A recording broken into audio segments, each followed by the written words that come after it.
বাংলাদেশের রাজনীতিতে এক নতুন অধ্যায়। শুক্রবার বিএনপি জামায়াতে ইসলামী সহ ২৫টি রাজনৈতিক দল স্বাক্ষর করেছে জাতীয় জুলাই সনদে।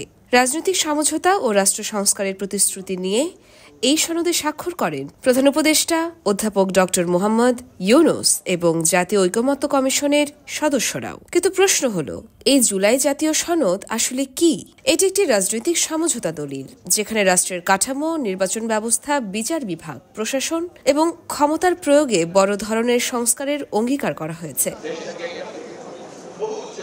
২০২৪ সালের জুলাই-আগস্টের গণঅভ্যুত্থানের পর জনগণের দাবির প্রতিফলন হিসেবে জাতীয় ঐকমত্য কমিশন ৬৩টি রাজনৈতিক দলের সাথে আলোচনা করে এই সনদের খসড়া তৈরি করে। আলোচনায় ৮৪টি প্রস্তাবে ঐকমত্য গড়ে ওঠে, যার ভিত্তিতে তৈরি হয় জাতীয় জুলাই সনদ ২০২৫। এই সনদের মূল অঙ্গীকারগুলো হল: গণতন্ত্র পুনঃপ্রতিষ্ঠা ও জনগণের অধিকার নিশ্চিত করা, সংবিধানে জুলাই জাতীয় সনদ যুক্ত করা, গণঅভ্যুত্থানের শহীদদের রাষ্ট্রীয় মর্যাদা ও বিচার নিশ্চিত করা, সংবিধান, বিচার ব্যবস্থা, নির্বাচন কমিশন, পুলিশ ও দুর্নীতি দমন কমিশন সবখানে কাঠামোগত সংস্কার। অন্তর্বর্তী সরকার দ্রুত এসব সিদ্ধান্ত বাস্তবায়ন করবে। তবে সবাই একমত নয়। জাতীয় নাগরিক পার্টি এনসিপি এই সনদকে জনগণের সাথে প্রতারণা বলে মন্তব্য করেছে, আর কয়েকটি বামদল জানিয়েছে সংশোধিত খসড়া না পেলে তারা সই করবে না।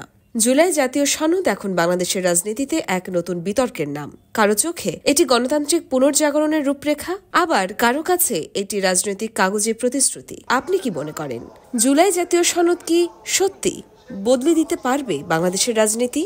কমেন্ট করে জানাতে ভুলবেন না। योरमा शायर जहान, देशकर न्यूज।